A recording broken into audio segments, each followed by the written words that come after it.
Good morning, student. Today we are going to start interesting topic is light, sound and force. So firstly we see light. We can clearly things around us in a daytime. Can you tell me why? Yes, because at a daytime there are enough light. But can you read book in a dark room? Are you see book clearly? But why? It is because of light. Yes, हम दिन में कोई भी चीज़ अच्छी तरह देख सकते हैं, बट रात के अंधेरे में कोई भी चीज़ हम बुक पढ़ सकते हैं नहीं। इसका कारण क्या है? Light. Light help us to see things around us and without light did not see things around us. Light के हेल्प से हम आजू बाजू के जो थिंग्स होते हैं क्लियरली देख सकते हैं, बट विदाउट लाइट हम कोई भी चीज़ अच्छी तरह देख नहीं सकते. Anything give us light is called source of light. जो भी थिंग से हमें लाइट प्रोवाइड होता है उसको सोर्स ऑफ लाइट कहा जाता है. Like a sun is the main source of light on a earth. Sun जो है हमारे अर्थ के ऊपर का एक मेन सोर्स है. We need light to see object around us. हम दिन में सनलाइट के हेल्प से कोई भी चीज़ अच्छी तरह देख सकते हैं. Sun is a main source of our earth. Okay, and other source of light are bulb, torch, candle, लालटेन, oil lamp, table lamps. They are also called source of light. There are different kinds of our surrounding. We can divide it two object, luminous object and non-luminous object. Firstly we see luminous object. Object that give us light are called luminous object. जो object से हमें light provide होती है उसे luminous object कहा जाता है. जैसे कि अभी हमने देखा है, ये देखो बल्ब, टॉर्च, कैंडल, लालटेन, ऑयल लैम्प, टेबल लैम्प, ये जो है ये सब ल्यूमिनस ऑब्जेक्ट है. Next one is a non luminous object. Object like a table, chair, book, etc. that do not give a light are called non-luminous object. जो object से हमें light provide नहीं होती उसे क्या कहते हैं? non-luminous object कहते हैं. Okay, you know student, moon is a non-luminous object. क्या आपको पता है मून एक non-luminous object है? मून के जो है उसे खुद का लाइट नहीं होता, वो उसे सन से लाइट प्रोवाइड होता है. Okay, then next one, some object allow light to pass thought them well some are do not. कुछ ऑब्जेक्ट जो है उससे क्या होता है, लाइट एक तरफ से दूसरी तरफ पास होती है, बट कुछ ऑब्जेक्ट ऐसे होते हैं कि लाइट जो है वो एक तरफ से दूसरी तरफ नहीं पास होती है. तो 3 टाइप्स के ऑब्जेक्ट है. फर्स्ट ट्रांसपेरेंट ऑब्जेक्ट, नेक्स्ट है transparent object and third one is occupied object. Firstly we see transparent object. Object that allow light to pass through them are called transparent object.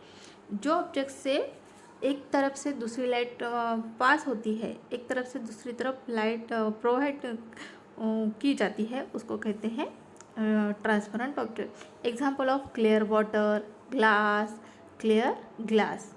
Next one is transparent object.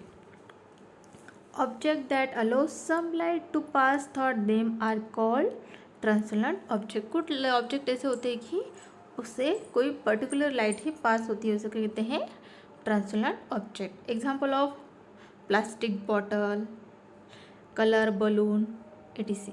Okay, third one is opaque object. Opaque object that do not allow any light pass through them are called opaque object. कुछ objects ऐसे होते कि उनसे एक तरफ से दूसरी light provide नहीं होती, उसे कहते हैं opaque object. Example of book, cardboard, football, etc. Okay, then next one is a shadow. Light travel in a straight line called ray. Light जो है वो हमेशा स्ट्रेट लाइन में उसका गिरती है. एग्जाम्पल आपको एक बताती हूँ. जब आप अंधेरी रात में एक रूम में टॉर्च अगर चलाते हो तो उसका जो लाइट होता है वो स्ट्रेट दिखाई देता है. इसे क्या कहते हैं? रेज कहते हैं. Okay, in a when there is a occupied object in the way of light ray, a shadow of object is formed. जब लाइट के बीच और ज़मीन के बीच में या कोई थिंग लाइट के बीच में कोई भी थिंग ऑक्युपाइड थिंग्स आती है, जैसे कि book, notebook. In a dark room force light from the torch on a wall. एक रूम में हम क्या करेंगे, अंधेरे रूम में वॉल पे टॉर्च की हेल्प से लाइट डालेंगे. उसके बीच में एक बुक रखेंगे.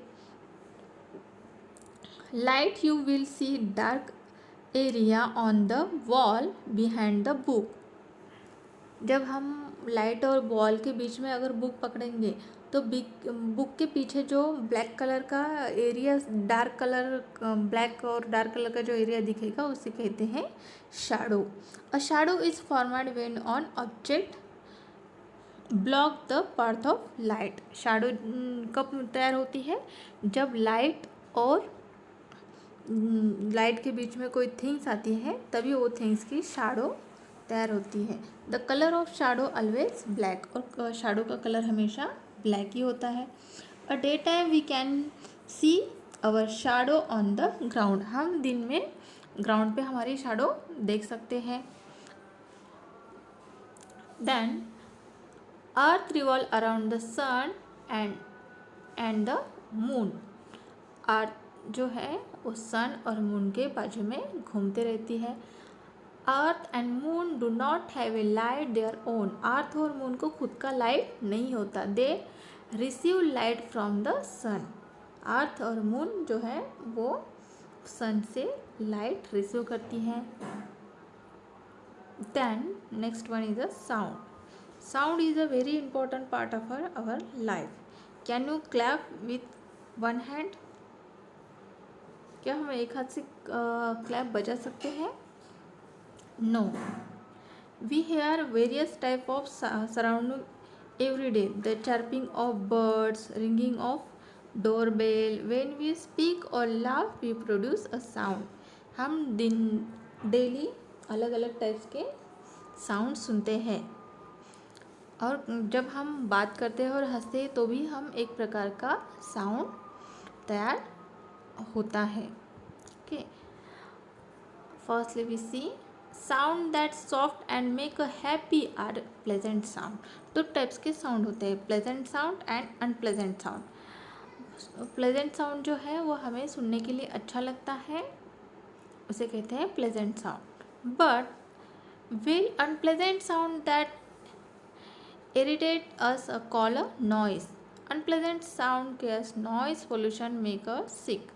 और अनप्लेजेंट साउंड जो होता है वो हमें इरिटेट करता है और वो सुनने का हमारा मन नहीं होता, उसे कहते हैं unpleasant sound. Then next one is force.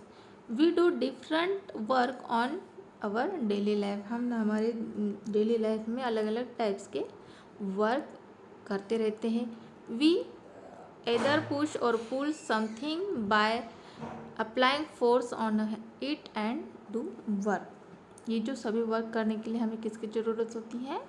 Force की ज़रूरत होती है, ताकत की ज़रूरत होती है. दिस पुश और पुल इज कॉल्ड फोर्स. कोई भी थिंग्स को पुश करने के लिए और पुल करने के लिए हमें फोर्स की ज़रूरत होती है.